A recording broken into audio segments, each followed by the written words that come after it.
Here's why you need to learn how to play guitar. It was the summer before I went into the 7th grade. I was 11 years old. And I found myself in the soundproof room of a music store picking out acoustics. I remember the way that the salesman, who was a family friend, was putting different guitars in my hands to try to size me correct. Most of the guitars were bigger than my whole body, it seemed like. I'm left-handed, so I went through some left-handed guitars and that didn't feel right. So we were trying out right-handed guitars. And that felt better. Until I got this Ibanez. And I walked out of that store that day more excited than I had ever been in my life. And so it began. I started lessons soon after in that same music shop. My guitar teacher was long-haired and he glowered. Glowered? I don't know, I'm trying to get artsy with my words here. He was stern. He was really stern. And he would tell me to quit belly aching whenever I complained about my hand cramping. But he taught me. He taught me how to hear. He taught me how to play. He taught me the chords that I needed to know. Then one guitar turned into 2, turned into 3, turned into 4, on and on and on it goes. But when I was 14, which was 14 years ago, I got this guitar. It's probably about 4 more years after that I wrote this hook. And my guitar playing never got above blue belt level, really. I played in youth bands and stuff like that, but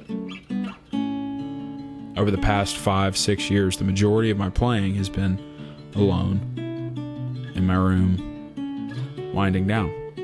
And I'm not going to get a Grammy off of it. It's not even really a song, it's just a hook. But I've been playing this same hook, this same chord progression for, 10 years now? 8 years? And every time I play it, I'm going straight back to those memories.